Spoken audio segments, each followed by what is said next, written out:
casi. El lunes siguió adelante para Brandon. Otras 8 horas monótonas del zumbido mecánico de los transportadores y de los movimientos mecánicos de su vida. Otro robot se detuvo en su stand, sus ojos sin vida buscando su aprobación. Brandon miró esta construcción, un hombre, diseñado alrededor de 6 pies y creado para ser anatómicamente correcto. Su mirada captó algunos defectos en el rostro, la zona más importante a inspeccionar. La nariz estaba desviada unos centímetros y una oreja estaba fijada en un ángulo inadecuado. Brandon se inclinó hacia el micrófono y susurró casi, y el robot fue arrojado del transportador al horno. Odiaba tener que deshacerse de algunos robots. Algunos eran lo suficientemente humanos como para experimentar una simpatía fuera de lugar o lo suficientemente desfigurados como para parecer personas indefensas y destrozadas. Algunos, sin embargo, le disgustaban tanto que parecía que no podía activar el mecanismo de eliminación lo suficientemente rápido. Algunos parecían tan humanos, pero tan enteramente inhumanos. Ella era la peor. Los siguientes robots estuvieron bien. Algunos defectos menores en algunos, pero ninguno lo suficientemente grande como para desencadenar una respuesta psicológica importante. El día se convirtió en noche y pronto llegó la hora de que Brandon se fuera. Faltando aproximadamente 1 minuto para el cierre, la cinta todavía estaba funcionando pero la construcción ya estaba terminada. Mientras Brandon recogía lentamente sus pertenencias, escuchó el familiar ruido metálico de la línea de construcción. Confundido, regresó a su estación en busca del último robot, preguntándose por qué la línea había traído otro. El cuerpo se deslizó dentro de la cámara. Brandon se quedó mirando los restos del accidente, boquiabierto, durante lo que parecieron horas. Su cuerpo era casi perfecto, una hermosa copia de un modelo prístino, diablos, el suyo era incluso una mejora con respecto a la mayoría de los cuerpos humanos. Su figura bronceada, esbelta como era y con su perfecta curvatura, servía solo como pedestal majestuoso para su horrible rostro. Las cuencas de sus ojos estaban vacías, aunque su profunda negrura parecía asomarse al alma de Brandon. Su cabello dorado, estaba manchado y destrozado, como si simplemente hubieran dejado parches al azar sobre su irrealmente suave cabeza. Incluso la piel de su rostro estaba irregular, revelando la sustancia carnosa y roja detrás de ella. Su boca permaneció abierta, burlándose de la suya cuando apareció en ella lo que pudo haber sido una sonrisa. Estaba tan cerca de ser un espécimen perfecto, pero al estar tan cerca estaba tan lejos.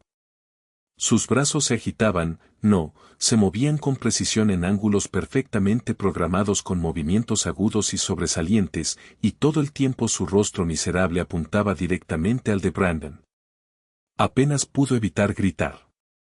Brandon se inclinó lo más cerca que pudo del micrófono y gritó, casi. Pero no pasó nada. Maldición, gritó, mientras ella se giraba y lo fulminaba con la mirada, su boca formando un perfecto ceño. Sabía que la cinta transportadora se había cerrado, porque ya eran más de las 5. Se quedó mirando la pared detrás de él, tan lejos de la bestia como podía estar en la pequeña habitación, componiéndose sabiendo que estaba seguro detrás del vidrio reforzado de su oficina. Salió corriendo de la habitación diciéndose a sí mismo que se desharía de esa criatura distorsionada al día siguiente.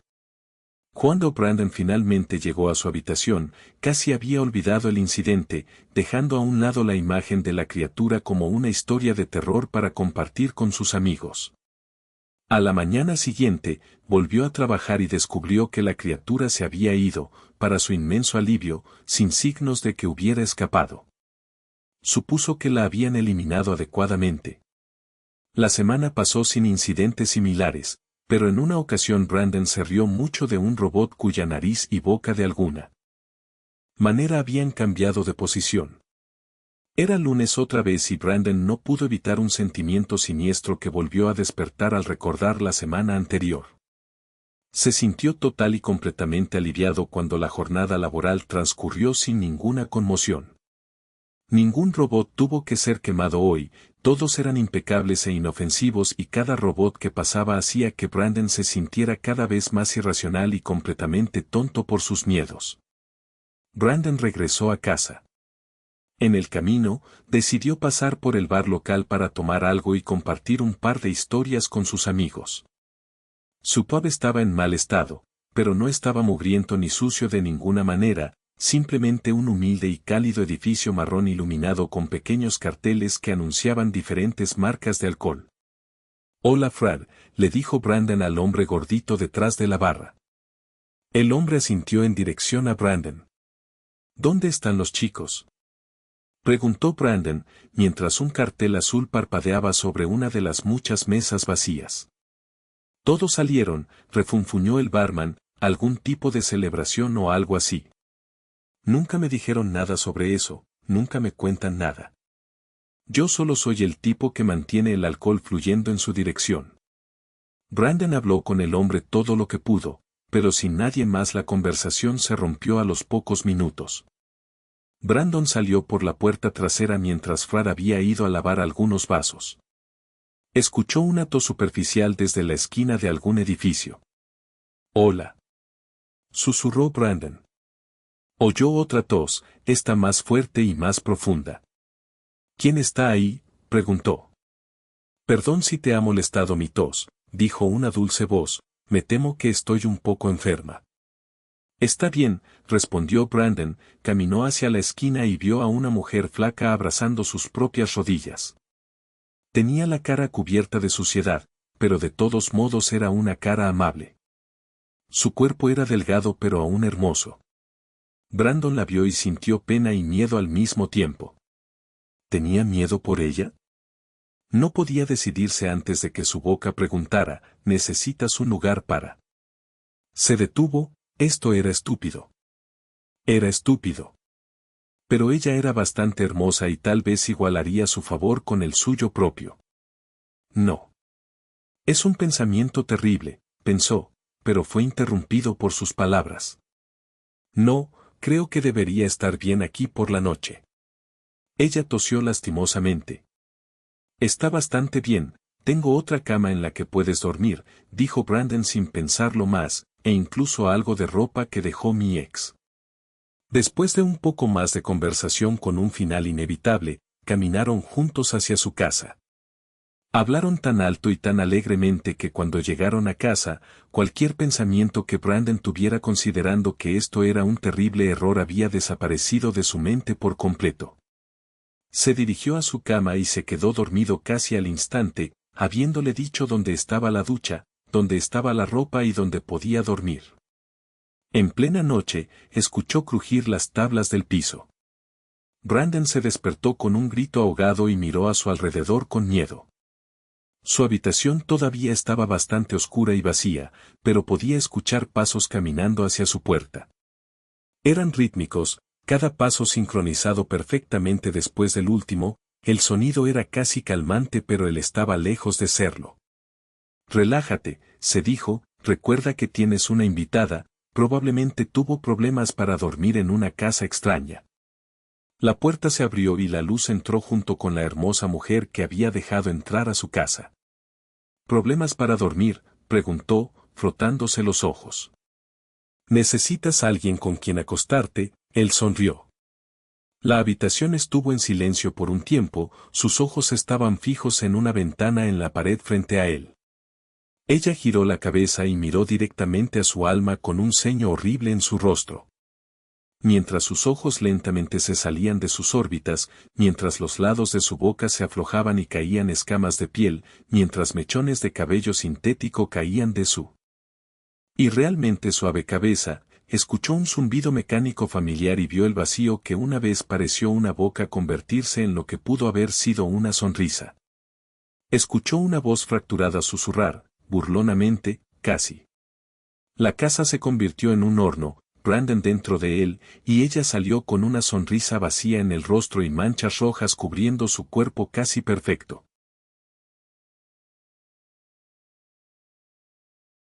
Un conductor de autobús contó una historia tan aterradora que provocó que un niño entrara en coma y los demás se desmayaran. Un sobreviviente compartió la historia conmigo. Cuando tenía 12 años, un conductor de autobús nos preguntó durante una excursión si queríamos que contara la historia más aterradora jamás vivida. La historia que contó fue tan aterradora que hizo que todos se desmayaran. Nadie diría más tarde de qué se trataba. Solo que era la cosa más aterradora que cualquiera de ellos había escuchado jamás. Los niños hablaban de ello en susurros. En rumores. Pero nadie me lo repetiría jamás, por mucho que le suplicara o suplicara. Yo era el único niño en el autobús que llevaba auriculares, así que no lo oí. Tenía un Walkman nuevo, sí, soy viejo. Y cuando todos los demás niños se contaban historias de miedo, me puse los auriculares. Ni siquiera puedo recordar a dónde iba la excursión, ¿un museo de ciencias?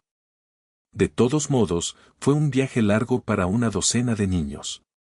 Lo que sí recuerdo es ver al conductor del autobús, no nuestro conductor habitual sino un sustituto de la excursión, mirándonos por el retrovisor y preguntándonos si queríamos escuchar la historia más aterradora del mundo. Todos corearon sí, muy fuerte. Y el conductor seguía insistiendo en que nos daba demasiado miedo. Creo que puse los ojos en blanco y lo recuerdo diciendo, esta historia comienza en una carretera del condado. Luego lo desconecté y subí el volumen de mi Walkman, y cuando la cinta llegó al final me di cuenta de que el autobús a mi alrededor estaba en silencio. Miré hacia arriba. Todos los niños estaban sentados con la boca abierta y los ojos muy abiertos. Me volví en mi asiento hacia mi mejor amigo, a Isae, sentado en la fila detrás de mí, y le pregunté, oye, ¿qué está pasando? Sus ojos se alzaron para encontrarse con los míos. Cerró la mandíbula pero no dijo nada. ¿Estás bien? ¿Por qué se puso tan silencioso? En algún lugar del autobús, un susurro. Algunos niños al frente hablaban en tono nervioso. Creo que dijeron, no se lo digas. Isaías dijo, con voz monótona, nos contó una historia aterradora. ¿De qué se trataba? Pregunté, dirigiendo mi atención al conductor, que ahora también estaba en silencio, con las manos en el volante, sin decir nada, aunque tenía una expresión extraña en el rostro. Sus ojos estaban algo vidriosos. No puedo decírtelo, dijo a Isae. ¿Por qué no? Él no respondió. Nadie más tampoco. Era como si todo lo que habían oído los hubiera aterrorizado tanto que quedaron atrapados en el trauma. Simplemente congelado allí por esta experiencia compartida, colectiva y horrible que de alguna manera me había perdido. No sé si alguna vez has viajado en un autobús lleno de escolares, pero nunca hay silencio. Siempre hay charla. Pero en ese momento, aparte del rugido del motor, se podría haber oído caer un alfiler. ¿De qué se trataba? Repetí más fuerte. En ese momento sonó una bocina. Todos se agarraron a los asientos cuando un camión se abalanzó hacia nosotros. Más tarde me dijeron que el autobús se desvió hacia el tráfico contrario. Los rápidos reflejos del conductor del camión y su giro nos salvaron de un accidente peor, pero el impacto aún así mató al conductor del autobús, dejó a un estudiante en coma, hizo girar el autobús y nos dejó inconscientes a varios de nosotros. Más tarde se corrió el rumor de que el conductor del autobús y los estudiantes se desmayaron por la historia y eso fue lo que causó el accidente. De todos modos, recuerdo volver en mi asiento, sentarme y ver el cielo azul afuera. Ver el día tan normal excepto por el vapor o el humo del autobús y el camión. Escuché sollozos de mis compañeros de clase. A algunos de nosotros nos enviaron al hospital. Al resto nos enviaron a casa. Días después de que todos regresaron a clases excepto el niño que cayó en coma, le pregunté a un compañero, oye, María. ¿Escuchaste la historia en el autobús, verdad? Estaba garabateando en un cuaderno para nuestra clase de matemáticas, pero su bolígrafo se detuvo. Ella dijo en voz baja, sí. Fue realmente aterrador. Ella asintió.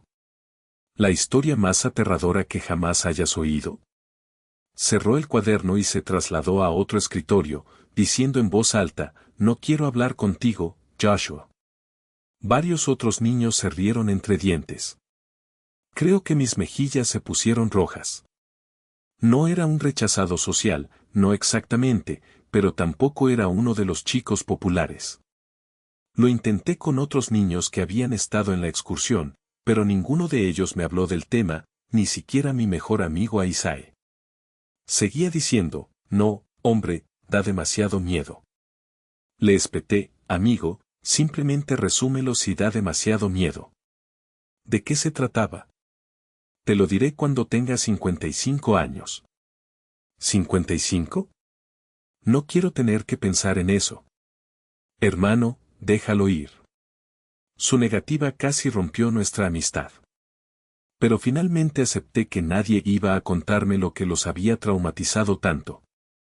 Es un misterio por el que he agonizado durante décadas. El año pasado, encontré una nota en mi calendario de Google que aparentemente hice como recordatorio para mí mismo, diciéndome el cumpleaños de Aisae, 55. Me acerqué, en parte para desearle un feliz cumpleaños pero también para preguntarle si podíamos ponernos al día. No nos habíamos visto desde nuestra reunión de la escuela secundaria y quedamos para tomar un café. Cuando llegué me sorprendió ver sus ojos vidriosos y amarillentos. Parecía mucho mayor de 55 años. Traté de ocultar mi sorpresa, pero él simplemente sonrió y dijo, cáncer de páncreas. Probablemente tengo algunos meses. Oh, dije. Oh. Mierda, lo siento. Aunque te ves bien. Levantó su taza de café hacia mí. Parece que todavía tienes 40 años. ¿Cómo te trata la vida? Acerqué una silla y le conté que me había casado y divorciado, igual, dijo, que era electricista y ocasionalmente escritor independiente. Habló sobre reciclaje y jardines comunitarios y sobre sus 2 nietos y cómo había fundado una organización sin fines de lucro porque quería un mundo mejor para ellos. Y cuando comencé a recordar nuestros años escolares, levantó una mano. Antes de que preguntes, no te voy a contar la historia del autobús. Pero, sacudió la cabeza. Me dijo que los estudiantes que escucharon a todos desearían no haberlo hecho, todos y cada uno de ellos. Créeme cuando te lo digo con amor, no preguntes.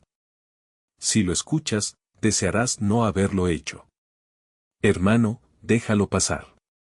A pesar de mi decepción, fue bueno verlo y ponerme al día. También fue una de las despedidas más tristes que jamás dije porque supe con solo mirarlo que sería la última. Después de esa conversación, finalmente acepté que el misterio quedaría sin resolver. Hasta ayer. Ayer sucedió por puro accidente. Finalmente lo escuché. La historia que contó el conductor del autobús. Estaba en un bar local y escuché desde una mesa cercana a una mujer decir, todos contando historias de miedo, y el conductor dijo, ¿quieres que te cuente la historia más aterradora jamás vivida? Inmediatamente interrumpí mi propia conversación y estiré el cuello para ver quién estaba hablando. Era una mujer de mediana edad y al principio no la reconocí debido a la poca luz, pero a medida que seguía hablando me di cuenta, María. Esta era la pequeña María. La última vez que la vi tenía 12 años. Ella había ido a una escuela secundaria y preparatoria diferente a la de Aisae y yo. Pero en su cabello castaño rizado y en la curvatura lateral de su boca cuando hablaba, definitivamente era ella. O ella había regresado a nuestra ciudad natal o, como yo, nunca se había ido. Pequeño mundo. En el bar se oía mucho ruido. Me perdí sus siguientes palabras. ¿Hablas en serio?, jadeó una chica en su mesa. Todo es verdad. Shinji cayó en coma. El padrastro de Devon lo apuñaló. Mitsuko murió en su boda cuando el pastel le fue destrozado en la cara y uno de los tacos le atravesó el ojo. Más jadeos.